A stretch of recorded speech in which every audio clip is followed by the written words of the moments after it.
Hey guys, Aaron here, back in the shop today. If you have a Porsche Boxster 986, your sun visor covers most likely are gone or have had an issue in the past, and you want to figure out how to replace them, and you found that the parts are really expensive. So somebody sent me a set of these, so I'm going to review them today, try to install them on my car. I have not done it yet, so let's see how it goes. So this is the replacement covers. It came with this little printed set of instructions, and I have not looked at this yet, so I'm gonna figure it out along with you guys. So this is what mine look like now. I went with a 3D printed one in an earlier video you may have seen, but in the heat, that thing really warped and just popped right back out. So I figured I would give these another shot. Now, these are pretty hilarious. You're supposed to use a plastic wrench to knock up the 4 corresponding slots. So that would be a plastic pry tool, and I'm gonna guess pry out. Knock up, different meaning here in the US. All right, so I've never tried to remove this piece before, so. Yeah, mine is even cracked right here already.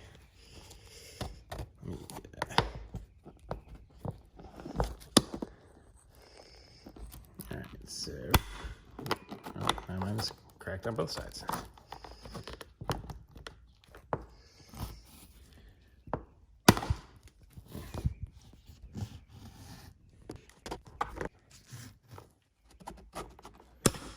Oh gosh.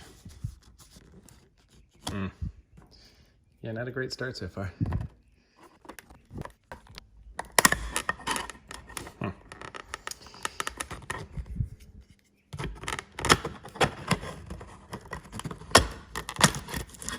All right, so yours is probably really brittle like mine was, and did not survive that very well. Okay, so if you're curious, this is what the back looks like. And these are the points where it's probably gonna crack. Step 2 points out that when you replace this cover, you have to disassemble the iron sheet. And I'm gonna guess that that's these little clips here. Not sure exactly where they went. Hopefully we'll figure it out later. So supposedly there are 3 different paths you can take. One of them, you just replace the sun visor cover. Simple. So I think what they're saying here is if your little tabs didn't actually break off and you just have to replace the cover, then you stick them back into the, it's right here where this little arrow is, used to be a little plastic, I don't know what I would call it, like a pin, I guess, kind of sticking out of there. They call it a bayonet in these instructions, which is kind of funny. However, there's more of a chance that you are in camp B like me if you have buckle damage. If you have buckle damage, they call it. It's where that little pin is broken off, then this is where their product is useful.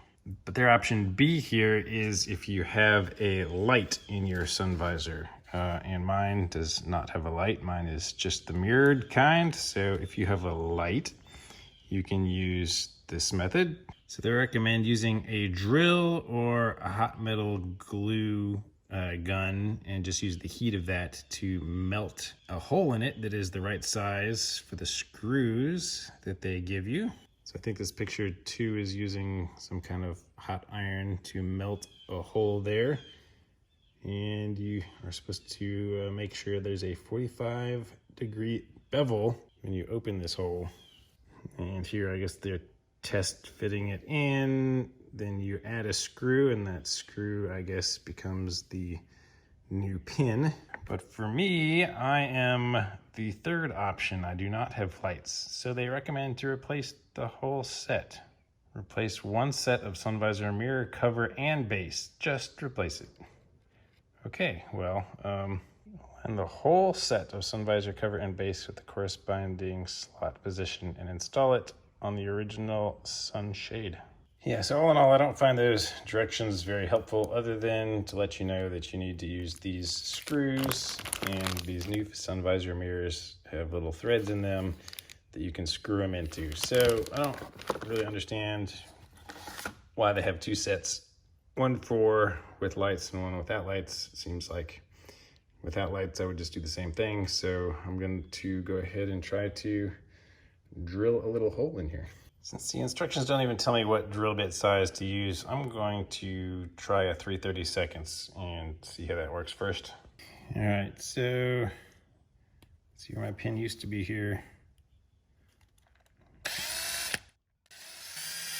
All right, I drilled a hole. I think I had a slight angle.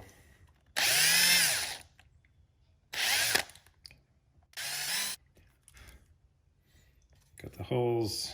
Let me see if it's big enough to get a screw into. All right, let me go a little bit bigger.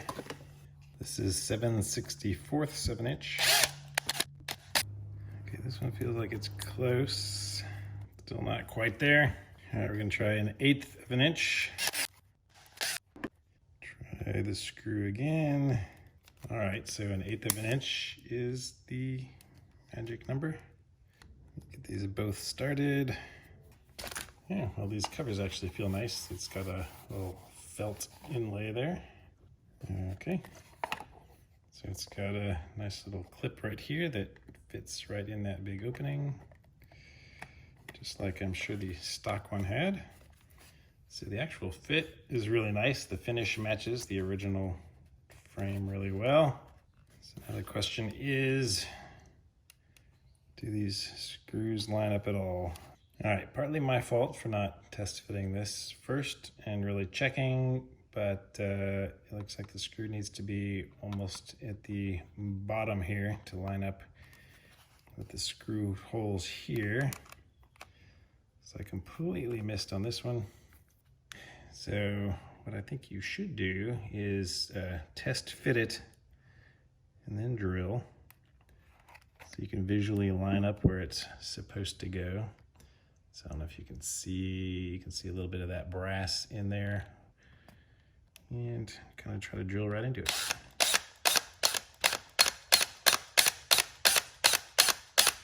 Or at least start it.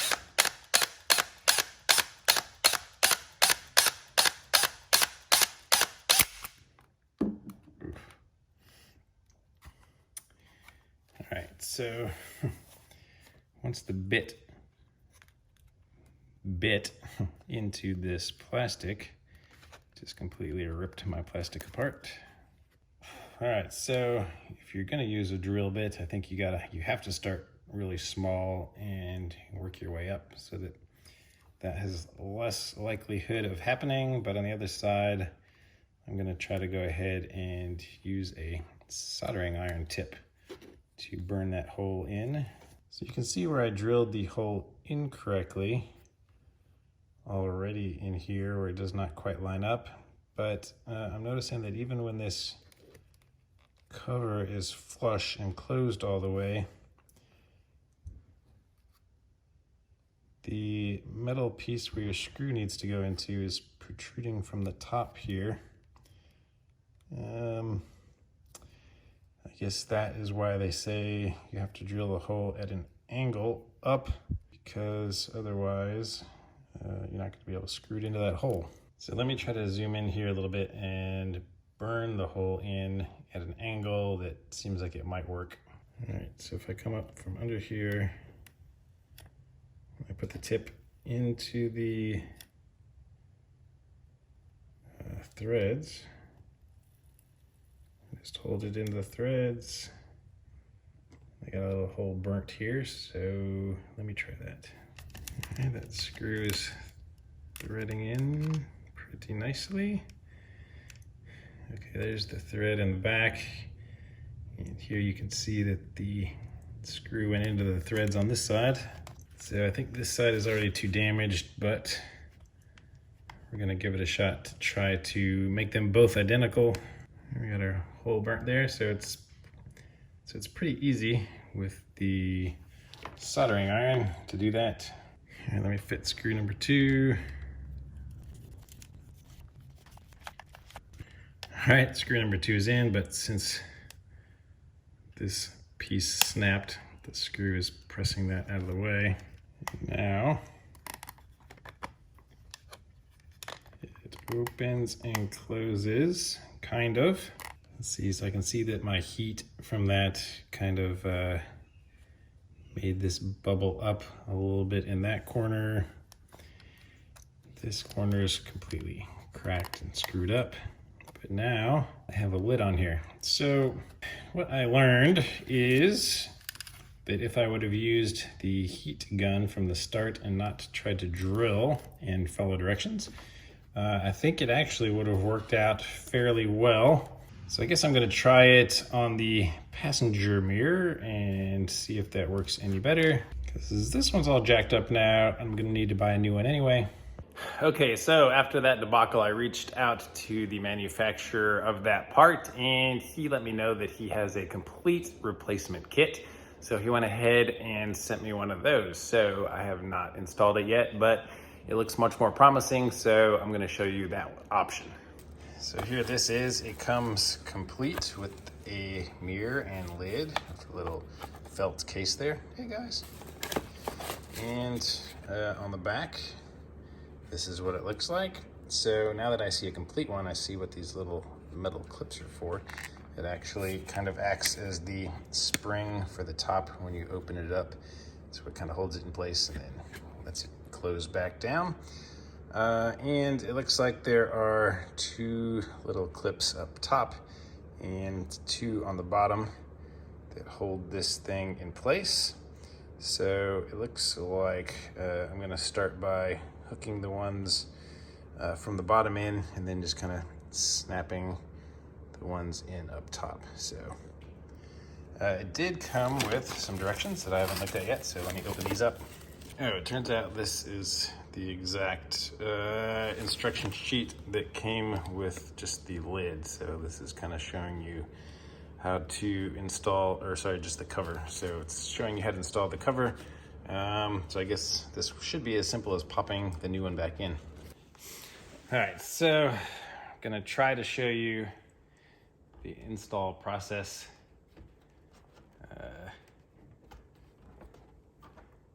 See if it's just as easy as snapping it back in place. Here we go. Yeah, that's it. So cover works. Beautiful. Yeah, this is the way to go in my opinion. So next time I'm out driving this thing in convertible mode, that looks much better than this. So yes, I can now highly recommend this product here. If yours looks like this and you want to try to just reinstall this piece, you can feel free to give it a shot, but it's so much easier just to buy it and drop it right in place. So these are both sold on Amazon. It's $17.99 if you just want to buy the flap, or I think it's about $45.99, something like that, $43 maybe, if you want to buy the whole kit and just drop it in place and just get it over with and be done with. That is my recommendation. I really like it. It's very easy, spend a few more bucks, but save yourself a lot of time and hassle. So like I said, these are on Amazon. I'm gonna have links to both of them in the description, so pick whichever one you like. And I hope this video was helpful. If so, subscribe to the channel, give the video a thumbs up, and I will see you on the next episode of Help Me DIY.